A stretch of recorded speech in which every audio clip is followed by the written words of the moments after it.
In the ancient city of Jerusalem, the air was thick with tension as the ominous shadows of the Assyrian army loomed large outside its towering walls.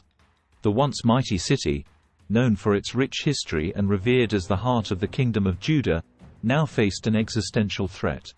King Hezekiah, the wise and righteous ruler, surveyed the scene from the ramparts with furrowed brows, burdened by the weight of responsibility that rested upon his shoulders. The Assyrian forces, led by their ambitious king, were a formidable sight to behold. Their armor gleamed in the harsh sunlight, and the earth trembled under the sheer number of soldiers, war machines, and siege engines that encamped around Jerusalem. The city's defenders gazed upon this overwhelming force with a mixture of dread and desperation, realizing that their survival hung in the balance. The once bustling streets now echoed with the hushed whispers of anxious citizens seeking refuge. Families gathered within the protective confines of their homes, clutching loved ones tightly as they listened to the distant sounds of the advancing army. The temple, a sacred haven for the people of Jerusalem, became a sanctuary for those seeking solace and divine intervention. Hezekiah, the righteous king of Judah, clothed in regal attire but with a weariness etched upon his face, ascended the steps of the temple seeking guidance from the Lord in the face of impending doom. In fervent prayer, he pleaded for divine intervention, acknowledging the imminent danger and the overwhelming force that stood against his people. The echoes of his prayers reverberated through the grand halls, reaching the heavens. The sacred halls of the temple resonated with an ethereal energy as King Hezekiah, his heart heavy with the weight of impending doom, sought solace in prayer. In the dimly lit chamber, the flickering flames of sacred lamps cast dancing shadows on the ancient walls adorned with intricate carvings. The scent of incense wafted through the air, creating an atmosphere charged with reverence. Amidst the hushed whispers of the faithful, the venerable prophet Isaiah emerged as a conduit for the divine message. Clad in robes that seemed to ripple with otherworldly light, Isaiah's countenance bore the solemn gravity of one who communed with the Almighty. With eyes that shone with an inner flame, he addressed the congregation, his voice carrying the weight of the divine revelation. Therefore thus says the Lord concerning the king of Assyria, he shall not come into this city or shoot an arrow there. For I will defend this city to save it, for my own sake and for the sake of my servant David, proclaimed Isaiah, his words echoing through the hallowed halls like ripples in a celestial pond. The gathered assembly, their eyes wide with anticipation and hope, absorbed the words that flowed from the prophet's lips. It was as if the very air crackled with the presence of the divine. The promise of protection, delivered in the cadence of prophetic authority, imbued the beleaguered city with a renewed sense of hope. Hezekiah, upon hearing the divine proclamation, felt a surge of faith course through his veins. The words of Isaiah, echoing through the sacred space, became a balm for the wounds of uncertainty that had afflicted the city. The people, who had sought refuge within the temple, now clung to the promise that their prayers had been heard, and the Lord himself would defend their city. As Isaiah concluded his proclamation, the sacred silence that followed was pregnant with anticipation. The flickering flames seemed to dance with increased fervor, casting a warm glow upon the faces of the faithful. The words of the prophet reverberated within the hearts of the people, igniting a flame of hope that dispelled the encroaching shadows of despair. The message, delivered through the vessel of Isaiah, became a beacon of divine assurance in the face of imminent danger. The fate of Jerusalem hung in the balance, and yet, within the sacred confines of the temple, the faithful found solace in the promise that the Lord would defend the city for his own sake and for the sake of his servant David. Hezekiah, fortified by the promise of divine protection, rallied his people and reinforced the city's defenses. The citizens, their faith renewed, stood resolute in the face of the impending threat. As the sun dipped below the horizon, casting long shadows over the city, a divine plan unfolded.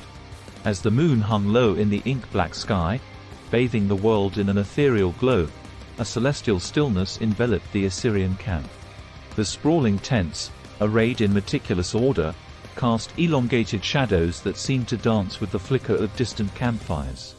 Little did the Assyrian soldiers know that the tapestry of fate was being woven in the cosmic loom, and the threads of their destiny were about to be severed.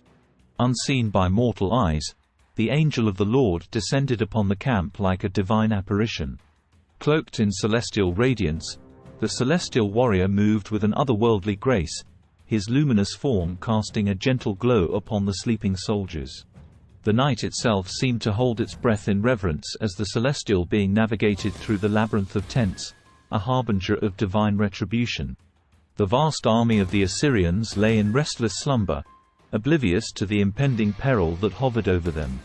The air, thick with the rhythmic sounds of nocturnal life, masked the subtle vibrations of the celestial force that silently moved through the darkness. Stars, witnesses to the cosmic drama, twinkled as if sharing a cosmic secret with the celestial intruder. With a single stroke, the angel of the Lord unsheathed a radiant sword, its blade aglow with the brilliance of divine justice. A devastating blow, swift and decisive, was unleashed upon the unsuspecting camp. The celestial weapon moved with a grace that defied mortal comprehension, cutting through the very fabric of the earthly realm. A mighty force, unseen but keenly felt, swept through the tents like a tempest of divine wrath. The sleeping soldiers, their faces peaceful in the embrace of dreams, were suddenly jolted awake by an otherworldly force.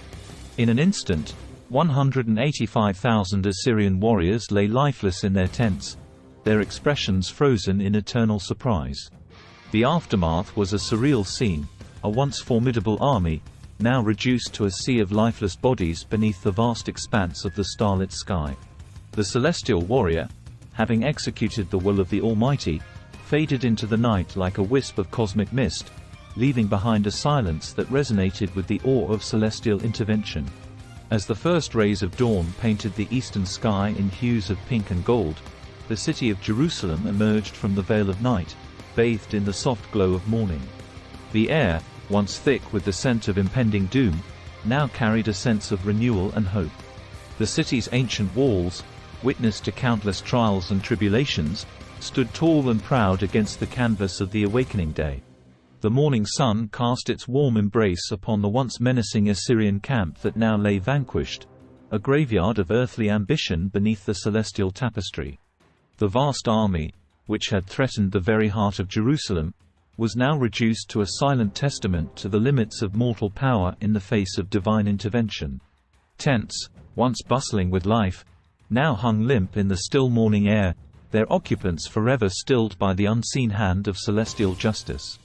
Within the city, the people, having endured a night of anxious vigil, emerged from their homes to witness the miraculous scene that unfolded before them. A hushed awe settled over the crowd as they beheld the once dreaded Assyrian army, now a lifeless expanse that stretched beyond the horizon. The realization of the divine intervention washed over them like a soothing balm, erasing the scars of fear that had gripped their hearts. In the sacred halls of the temple, where prayers had ascended to the heavens in desperate supplication, the people gathered in humble gratitude. The echoes of whispered prayers and tearful pleas were now replaced by songs of praise and thanksgiving. The temple walls bore witness to a congregation united in awe and reverence, acknowledging the undeniable hand of the Almighty that had defended the city. King Hezekiah, having endured the long night with steadfast faith, stood before the altar with tears streaming down his face. He raised his hands in gratitude to the heavens, acknowledging the fulfillment of the Lord's promise. The people, inspired by their leader's unwavering trust, followed suit, bowing in humble submission within the sacred sanctuary. The Lord had indeed fulfilled his promise, defending the city for his own sake and for the sake of his servant David. The divine intervention, etched in the tapestry of time, became a cornerstone of faith for generations to come. The morning sun, witness to the miraculous turn of events, cast a warm glow upon the city of Jerusalem, which stood as a beacon of hope and a testament to the unassailable power of the Almighty.